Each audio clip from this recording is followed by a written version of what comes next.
Galimera, Galimera, Galimera. Good morning, good morning, good morning. Just on the balcony this morning. What a night it has been. It's been what I would call Bohemian Rhapsody weather. Thunder and lightning, very, very frightening. Galileo, Galileo. It was chucking it down last night, and we had such a spectacular thunderstorm as well. Well, this morning it's all a little bit calmer. We have got a little bit of blue, but not a lot. Can I just say thank you to the lovely Amanda for a concise weather forecast. She says, morning Ginge, Wednesday's weather, cloudy and showers, temperature 19. However, it's going to feel like 19. Have a great day. So that's it at the moment. Looking rather grim at the moment, to be quite honest. And a bit like the news in some respects as well. There's been a lot going on within the last 24 hours here in Greece and on Zakynthos. So let's get down and just tell you what's been happening. Right, that's the chickens. They're a bit quiet this morning because obviously they were getting themselves sorted after a very, very rainy night. Right, let's have a look at infections within the last 24 hours here in Greece. Unfortunately, infections have gone up again. Yesterday, I reported to you 7,287. Today, I can report new infections up to 8,100 new infections across the country, bringing the grand total since the pandemic started to 894,555 since it all started. 10 new cases were identified after checks into the country. That was up on the day before where we had 6. Now, when it comes to infections on the island, these are looking quite interesting at the moment. Macardo, they reported 9 new infections, which was up on the 10 on the previous day, which means they're in the green still at the moment. Corfu, they are in red. They've had 93 new infections, which was up on the 83 on the previous day. And then the prefecture of Kefalonia, they've had 12 new infections, which was down on the day before where they had 18. Their island is in amber. And Zakynthos at the moment, well, guess what? We've had 22 new infections. That's up on yesterday where we had 20. And we are still in the red at the moment. So anyway, we'll see how things progress today. When it comes to new deaths have dropped just slightly. 105 was the highest rate. That was the day before. That was the highest death rate since November 21st. Well, yesterday it was 91 new deaths across the country. So it's just dropped just slightly. That is now 17,425 people have passed away through COVID. 95% of them were over the age, had underlying health conditions or were over the age of 70.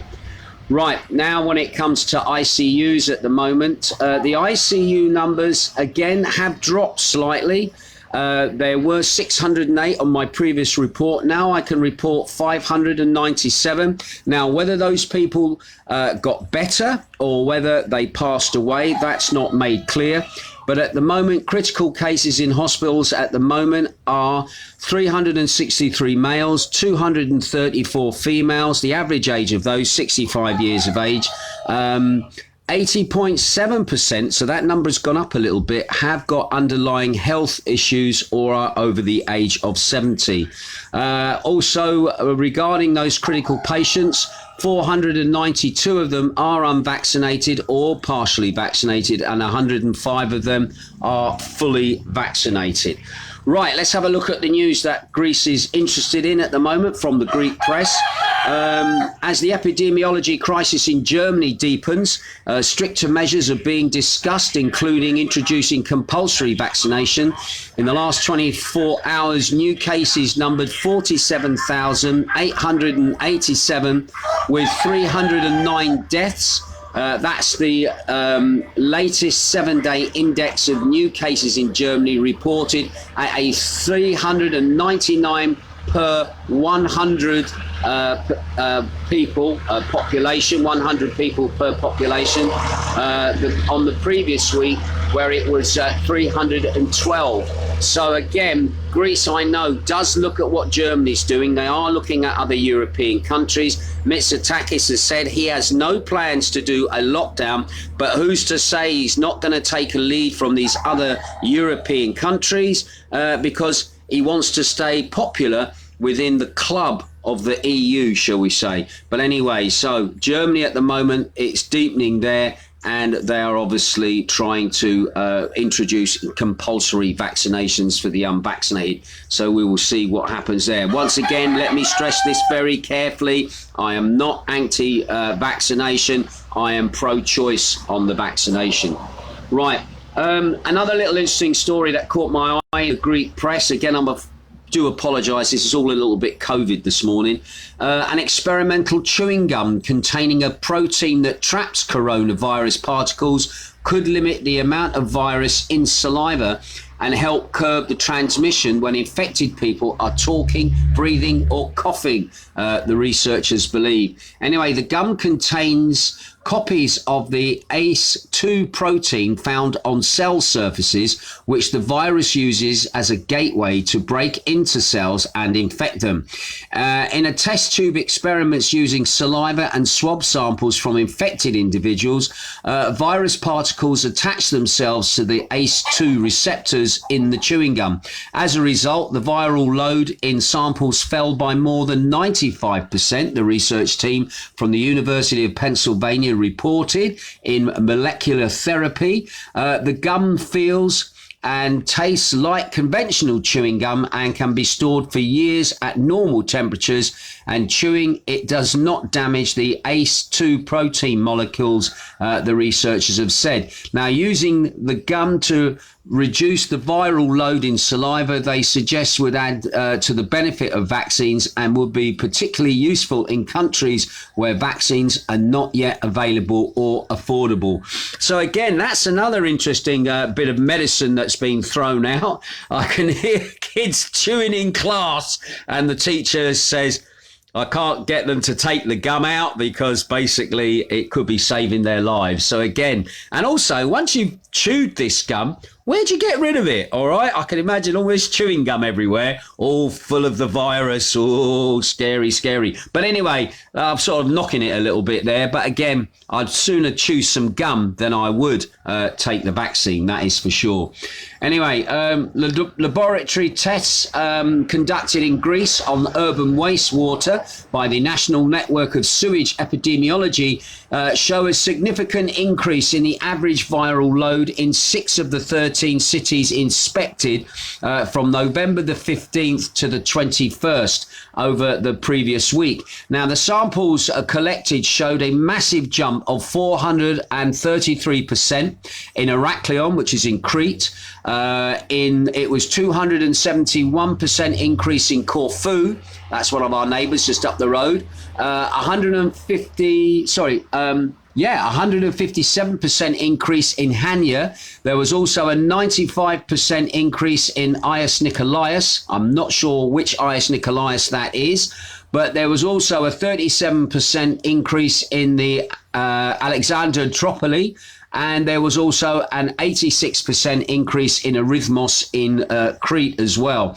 Now, the viral loads remain relatively stable. In Exania, it was just at +1%. In Thessaloniki, it was at +2%. In Larsia, it was at +4%. Ionia, it was +5%. And in the Attica region, around Athens, it was -11%. So it had actually gone down in that area. And in Volos, it was at +13%. They also said, on the other hand, the viral load decreased significantly in Patra, which is the closest city to where Zakynthos is on the Peloponnese, and that had a -24% drop in its viral load in its wastewater. Now, just for those people who are wondering what that's all about, basically they say wastewater analysing is believed to be an early warning of up-and-coming epidemiology trends in the general public. So basically what they're doing, they're going into sewage farms and taking measurements from there as to how much you've been passing out in your system. And this gives them an indication as to how the disease is conducting itself. Also, a bit of a big news story here in Zakynthos at the moment. Last night, during the heavy weather, we had a landslide actually on the road. It's known to the locals as Kryoneri.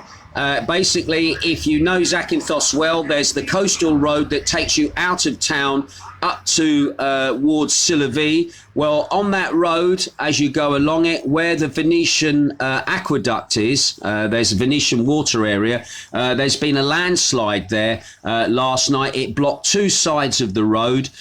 Basically, heavy machinery was out in the weather last night, and it wasn't a nice night last night, trying to remove soil and rocks that had landed on the road. They decided to leave it until the morning, still closing the road off, and would continue in daylight hours to clear the road. Now, at the moment, at the time of me broadcasting, the news in the Greek media was that road is closed at the moment. So if you're trying to get to Saliva, you're probably going to have to go up the Gitani roadway rather than trying to go the coastal roadway. But they're going to try and clear the rest of the debris. And the interesting thing is they've been shoring up quite a few of the areas along where the sort of there is an overhang of road. And I must admit that road at the moment hasn't had any work done on it in quite a while. So who's to say that they're not going to have to reinforce that roadway along there from landslides.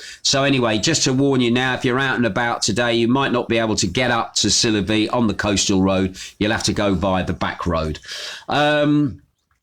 Also, as well, some other good news nationally then. The international air traffic to Greece rose further in October at the end of the peak summer tourist season. The Greek Civil Aviation Authority announced arrivals more than doubled to 1,683,723 from earlier in the year, when we'd had 741,932 the year before, when COVID restrictions hurt international travel. Anyway, Greece were about the fifth. Where about a fifth of the economy output comes from tourism, suffered its most severe air traffic slump on record in 2020, with arrivals down by 75% from the previous year. And they went on to say, with vaccinations and testing for COVID-19 widely available, the country opened its borders to foreign travellers in May, hoping for a 50% rise from the pre-crisis levels seen in 2019, when the country welcomed a record more than 30 million tourists. Anyway, overall, traffic at Greek airports was up 69% for the 10 months to October at around 32 million passengers, but it was still down 45.7% versus the same period in 2019 before the pandemic struck. So there you go. A bit of good news. Things are on the way up in regards travel. Let's hope next year is going to be a good year as well. And finally, a nice little interesting story about Zakynthos. It seems that Eurowings, the airline Eurowings, which belongs to the Lufthansa group, they've announced that in 2022 they're going to start flights from Frankfurt directly into Zakynthos Airport. Now, more details coming out about that, but basically from the 2nd of May to October the 28th, the company will operate 3 flights a week every Wednesday, Monday and Friday. So Germans are coming, as they say. I shouldn't be saying that. That's a bit stereotypical, isn't it? But anyway, the Germans are coming. And don't forget, Germany is the biggest market in Greece, although here on Zakynthos, it's one of the smallest markets. But it will be interesting to see just how many Germans we may see here next year. Right, that's it from me for today. Can I just say a quick hello to Heather Nash? She says, good morning to you and Jane. Good morning, Nikos. Hope you and your family are keeping well. I think she's having a chat with somebody in the chat room. Kelly Webb is watching. Linda Brake is watching as well. Going to give you guys a quick wave. I did see the lovely Shane Bowen dropping a few little messages. Teresa Ann Huggett is watching. Sam Curtis is watching as well. Amanda Gregory, me weather girl, she's tuning in as well. Nice to see you. Andy Watson, Rapper Edge buddy, nice to see you looking in as well. Who else have we got? Charles Chick Ballantyne, nice to see you as well. Steve Hinkling as well, tuning in. I thought you were on a school trip today, Steve, going off somewhere. But anyway, he's tuning in at the moment. Amanda Gregory again, Andy Watson, and Sam Curtis says, good morning from a cold and cloudy Brighton. and you can hear the man coming to collect the rubbish, making his announcement. Right, that's it from me. I'll keep my ear close to the ground. If I hear of anything going on, I will let you know. And you have a good day, and you stay safe. This is a man. I've got to show you this. Got to show you this. Is it going to switch round? Oh, it's not going to switch round. Oh, right. Doesn't matter. You're going to switch round now, aren't you? There you go. There goes the gypsies coming to collect your metals, anything, batteries. We just put a fan out there the other day and it disappeared. So there you go. They're out collecting. Oh, no, he's not. It's somebody selling stuff. All right, fair enough. I'll catch you later. Ta-ra.